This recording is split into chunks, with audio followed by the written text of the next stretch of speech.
Assalamualaikum warahmatullahi wabarakatuh. Selamat datang kembali di channel Dimensi Lain, tempat di mana cerita-cerita kelam, pengalaman nyata, dan kejadian yang sulit dijelaskan logika kami hadirkan untuk kalian semua. Malam ini, siapkan hati dan pikiran, karena kisah yang akan kalian dengar bukan sekadar cerita. Ini adalah pengalaman nyata di jalan yang mungkin pernah kalian lewati. Pastikan lampu sudah redup, volume sudah pas, dan jangan dengarkan sendirian jika kalian mudah takut. Karena setelah ini kita akan masuk ke dimensi lain.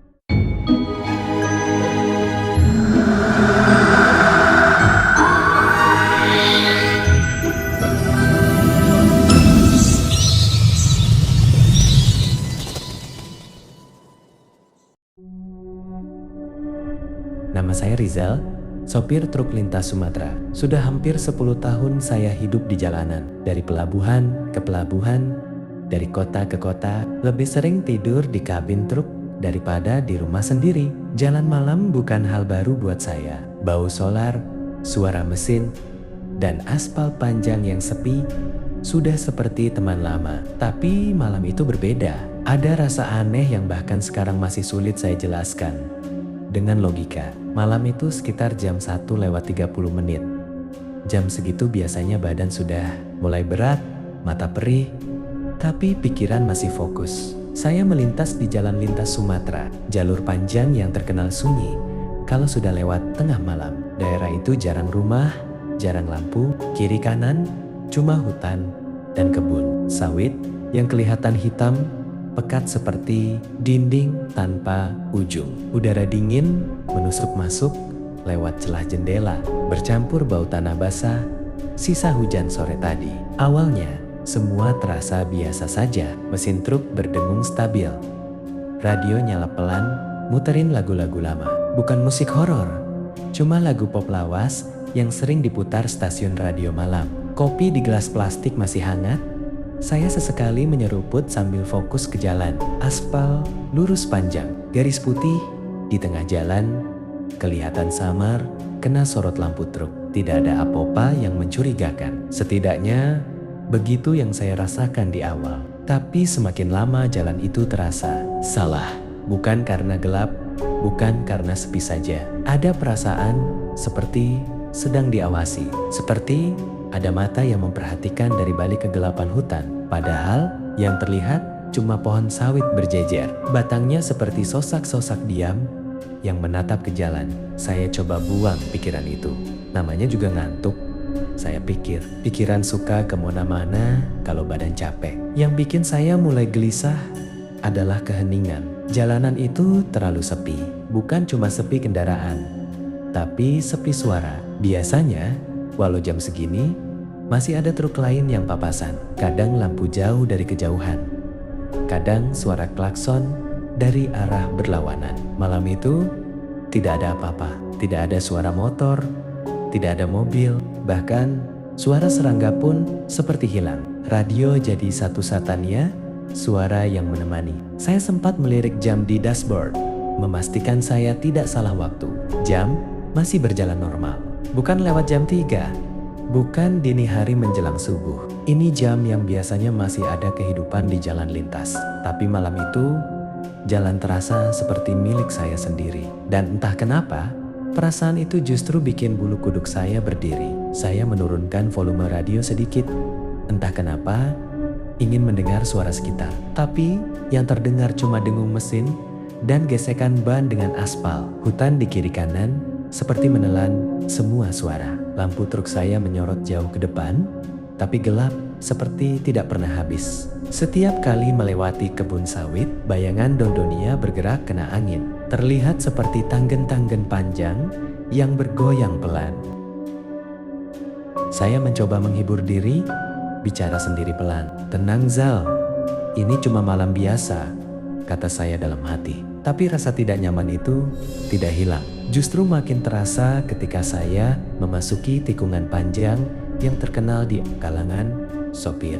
Banyak yang bilang daerah itu angker, sering ada cerita kecelakaan. Tapi selama ini saya tidak pernah mengalami apa-apa. Sampai malam itu, saat truk mulai mengikuti tikungan, lampu depan menyapu pinggir jalan. Dan disitulah mata saya menangkap sesuatu. Ada sosok putih berdiri di pinggir jalan, tepat di luar jangkauan lampu utama. Seperti sengaja bersembunyi setengah dalam gelap. Jantung saya langsung berdegup lebih kencang. Awalnya saya berpikir itu cuma orang biasa, mungkin warga setempat, mungkin orang yang kehujanan pakai jas hujan putih. Di jalan lintas, hal seperti itu bukan hal aneh. Kadang ada orang numpang berteduh, kadang ada yang minta tumpangan.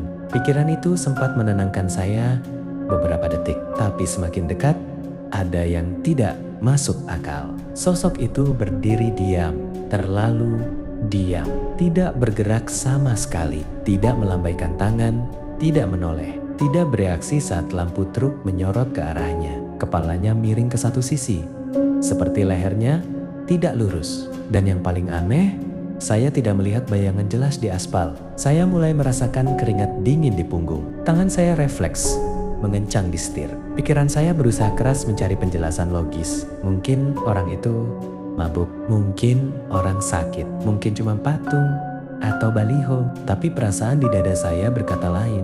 Ada rasa takut yang datang tiba-tiba, tanpa sebab jelas. Saat jarak tinggal sekitar puluhan meter, saya bisa melihat lebih jelas. Putihnya bukan seperti jas hujan plastik yang mengilap. Putihnya kusam, kotor, seperti kain lama yang sudah lama tidak dicuci. Ujungnya menjuntai tidak beraturan. Sosok itu tetap diam. Kepalanya masih miring, seperti sedang memperhatikan saya walau wajahnya tidak terlihat jelas. Saya menelan ludah. Dalam hati saya berkata, "Jangan lihat lama-lama." Saya tahu aturan tidak tertulis di jalan malam. Kalau lihat sesuatu yang aneh, jangan ditatap, jangan ditegur. Saya langsung mengalihkan pandangan ke depan, menambah kecepatan sedikit. Mesin truk meraung lebih keras, seperti ikut merasa tegang. Dalam hati saya cuma bisa bilang, paling perasaan cuma orang berdiri. Saya mencoba meyakinkan diri sendiri, tapi detik-detik itu terasa panjang. Sosok putih itu masih berada di pinggir jalan saat truk. Saya hampir sejajar dengannya. Saya tidak berani melirik ke samping. Pandangan saya lurus ke depan. Tapi perasaan seperti ada sesuatu yang sangat dekat dengan saya. Hanya terpisah oleh kaca jendela. Begitu truk melewati titik itu, saya menghela napas panjang. Dada saya terasa sesak. Tapi ada sedikit rasa lega. Saya berhasil melewatinya. Saya bahkan sempat tersenyum kecil, menertawakan diri sendiri. "Sopir lama kok penakut?" gumam saya. Tapi rasa lega itu tidak bertahan lama. Beberapa detik setelah itu, radio truk saya tiba-tiba mati. Lagu yang tadi mengalun pelan terputus begitu saja, digantikan keheningan total. Tidak ada suara klik, tidak ada tanda-tanda gangguan. Mati begitu saja. Layar radio gelap. Saya refleks melirik ke radio, lalu menepuk-nepuknya. Rusak lagi, kata saya pelan. Radio ini memang sudah tua, tapi anehnya, tepat setelah melewati sosok putih itu, radio langsung mati. Dan keheningan kembali menyelimuti kabin. Dalam kabin yang sempit itu, saya bisa mendengar napas saya sendiri. Saya bisa mendengar detak jantung saya yang tidak beraturan. Mesin truk masih hidup, tapi rasanya seperti suara itu datang dari jauh. Jalan di depan masih lurus, masih gelap, dan entah kenapa terasa lebih panjang dari sebelumnya. Saya menyalakan lampu kabin sebentar, memastikan tidak ada apa-apa di dalam. Semua normal, tapi perasaan tidak nyaman itu kembali datang. Lebih kuat dari sebelumnya. Saya mulai merasa malam itu belum selesai. Dan apapun yang berdiri di pinggir jalan tadi, rasanya belum benar-benar saya tinggalkan. Saya tidak tahu saat itu bahwa apa yang saya alami baru permulaan. Saya hanya tahu satu hal. Malam di jalan lintas Sumatera itu akan menjadi malam yang tidak akan pernah saya lupakan seumur hidup saya. Sekitar 200 meter dari tempat tadi, Truk saya mendadak terasa berat. Bukan berat biasa seperti jalan menanjak atau muatan bergeser, tapi rasanya seperti ada yang menahan dari depan. Mesin masih hidup, suara raungannya jelas, tapi tarikan gas terasa kosong. Saya injak pedal gas lebih dalam. Jarum RPM naik, namun kecepatan justru turun pelan-pelan. Setir terasa berat di tangan, dan dada saya ikut tertekan. Seolah-olah kabin ini mendadak kekecilan. Saya coba tetap tenang. Pikiran pertama saya langsung ke masalah teknis. Mungkin solar kotor, mungkin filter mampet, mungkin mesin mulai rewel. Truk tua memang suka begitu. Tapi anehnya, tidak ada getaran kasar. Tidak ada suara aneh dari mesin. Semuanya terdengar normal. Kecuali satu hal, truk seperti ditahan oleh sesuatu yang tidak terlihat. Lampu depan menyorot lurus ke depan, menembus kabut tipis yang makin tebal. Jalanan masih sepi, gelap, dan basah. Pantulan lampu di aspal terlihat seperti garis panjang berkilau. Saya kembali melirik spion kiri dan kanan, kosong. Tidak ada kendaraan lain, tidak ada lampu dari kejauhan. Saya sendirian, dan disitulah saya melihat dia. Awalnya cuma bayangan putih samar, berdiri tepat di tengah jalan, bukan di pinggir. Seperti yang tadi, saya refleks mengerem sedikit, jantung langsung melonjak ke tenggorokan. Lampu truk menyinari sosok itu dengan jelas. Putihnya kusam, kotor, seperti kain yang sudah lama terkena tanah dan hujan. Kainnya menggantung tidak beraturan. Beberapa bagian terlihat robek dan kusut. Angin malam membuat yujeng-yujeng kain itu bergerak pelan, seperti bernapas. Kakinya tidak menapak aspal. Saya melihat celah gelap di bawahnya. Tidak ada bayangan jelas yang menempel di jalan. Dia seperti melayang beberapa senti di atas aspal basah. Tenggorokan saya kering. Saya ingin menelan ludah, tapi rasanya sulit. Kepalanya terikat.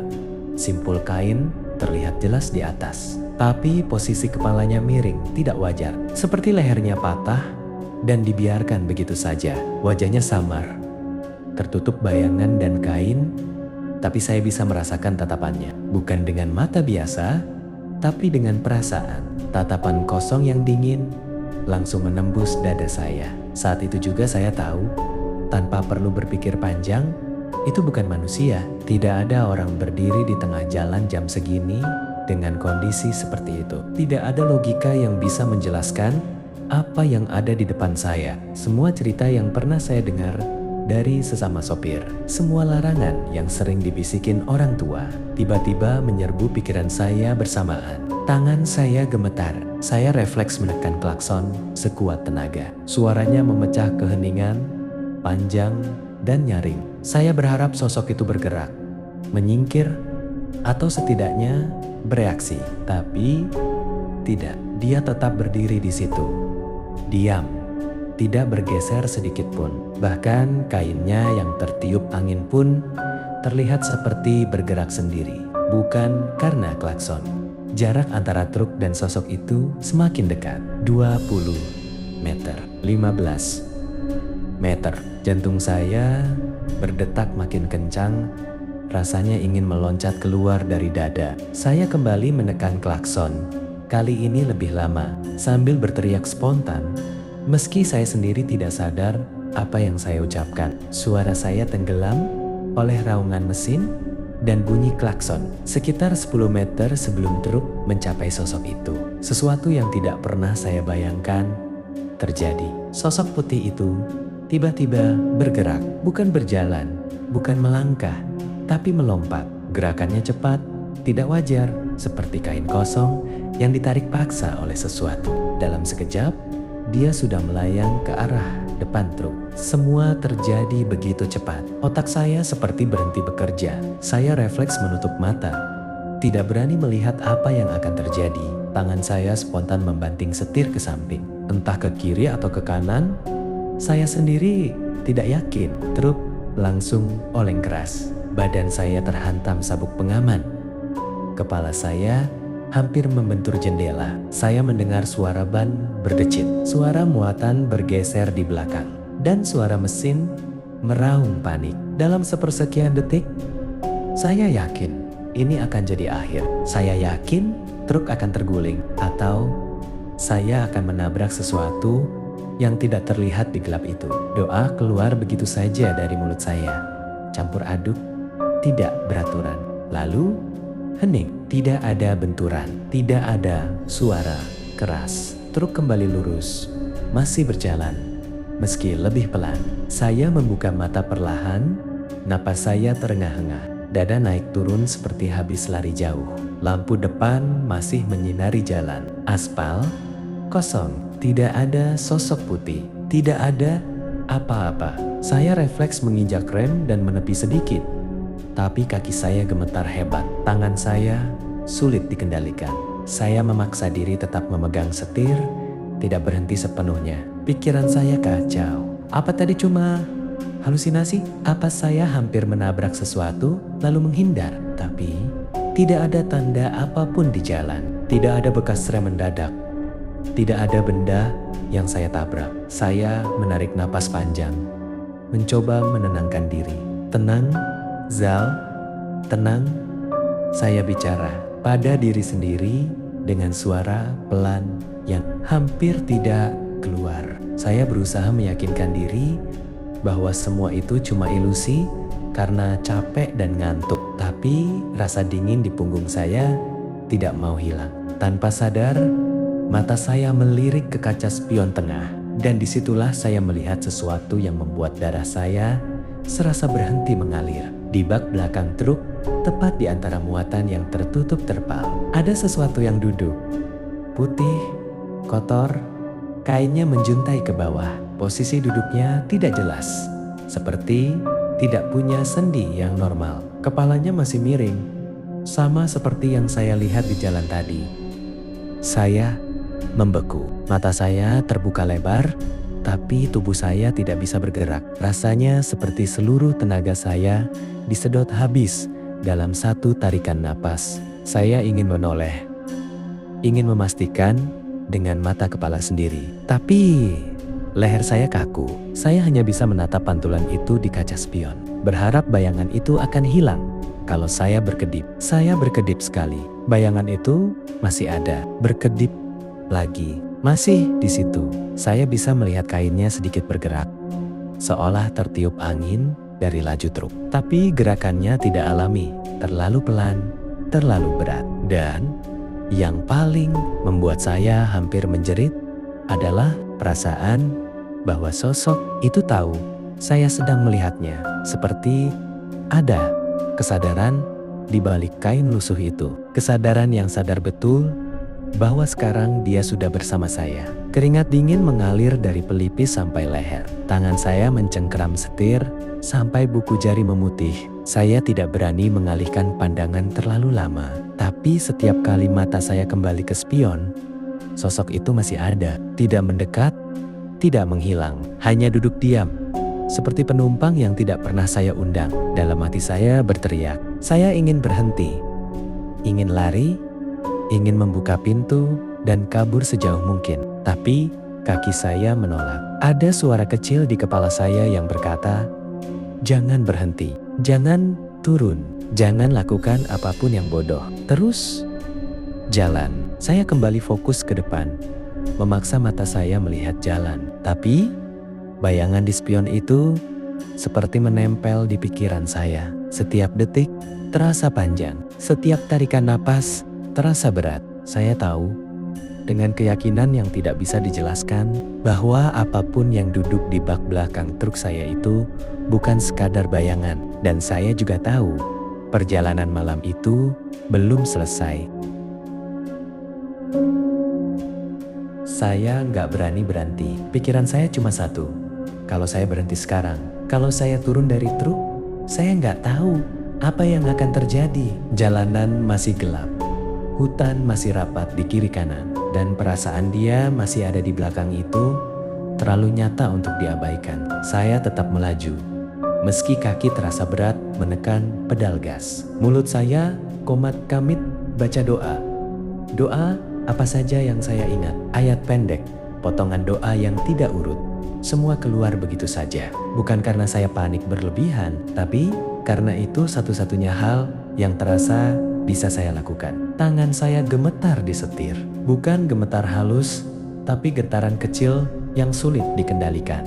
Keringat dingin turun dari dahi, mengalir ke pelipis, ke leher, sampai membasahi punggung. Padahal malam itu udara dingin, tapi tubuh saya terasa panas. Seperti demam yang datang tiba-tiba. Saya tidak berani melihat ke kaca spion terlalu sering. Setiap kali mata saya melirik ke sana, jantung saya langsung melonjak. Ada ketakutan kalau saya melihatnya lagi, sosok itu akan semakin dekat. Saya memutuskan untuk fokus ke jalan. Pandangan lurus ke depan. Lampu truk menembus gelap dan kabut tipis. Garis putih di aspal seperti satu-satunya penanda bahwa saya masih berada di dunia yang nyata. Tapi ketenangan itu tidak pernah benar-benar datang. Beberapa menit kemudian, saya mulai mendengar suara dari belakang. Awalnya sangat pelan, hampir seperti suara angin biasa. Saya mengira itu suara terpal yang tertiup angin. Tapi semakin lama, suaranya semakin jelas. Suara gesekan kain. Bukan sekali dua kali, tapi terus-menerus. Seperti kain basah yang diseret pelan di permukaan kasar. Suara itu datang dari arah bak belakang truk. Napas saya tertahan. Saya mencoba menenangkan diri, mencari alasan masuk akal. Mungkin terpal longgar, mungkin muatan bergeser. Tapi suara itu terlalu teratur. Ada jeda, lalu gesek lagi. Ada ritme yang tidak bisa dijelaskan oleh angin atau jalan bergelombang. Dan setiap kali suara itu terdengar, bulu kuduk saya berdiri lebih keras. Saya semakin cepat membaca doa. Suara saya bergetar, hampir tidak terdengar. Di dalam kepala saya memohon. Bukan minta macam-macam, cuma minta satu hal. Tolong jangan ganggu saya. Tolong biarkan saya lewat. Saya tidak berniat apa-apa. Saya cuma mau pulang dengan selamat. Sesekali suara gesekan itu terdengar lebih keras, seolah kain itu ditarik sedikit lebih kuat. Saya menahan diri untuk tidak melihat ke spion. Ada perasaan aneh, seperti kalau saya menoleh dan menatapnya terlalu lama, sesuatu yang lebih buruk akan terjadi. Jadi saya bertahan, terus melaju, berharap jalan ini cepat berakhir. Waktu berjalan terasa sangat lambat. Jam di dashboard seperti berhenti bergerak. Setiap kilometer terasa seperti puluhan kilometer. Mata saya perih, tapi saya tidak berani berkedip lama. Saya takut kehilangan fokus walau sedetik. Saya takut truk ini tiba-tiba mati, atau saya kehilangan kendali. Sedikit demi sedikit, gelap mulai memudar. Langit di kejauhan berubah warna, dari hitam pekat menjadi biru keabu-abuan. Tanda subuh mulai mendekat. Melihat perubahan itu, ada sedikit rasa lega di dada saya. Saya tidak tahu kenapa, tapi sejak dulu banyak sopir percaya makhluk-makhluk seperti itu tidak suka terang. Entah benar atau tidak, saya berpegang pada harapan itu. Ketika akhirnya saya melihat lampu-lampu kecil di kejauhan, tanda ada warung atau pos istirahat, hampir saja saya menangis. Tenggorokan saya tercekat. Badan saya sudah terlalu lelah untuk menahan ketegangan. Begitu truk mendekat ke warung yang biasa jadi tempat singgah sopir, saya langsung menepikan kendaraan dan mematikan mesin. Saat mesin mati, keheningan terasa menekan.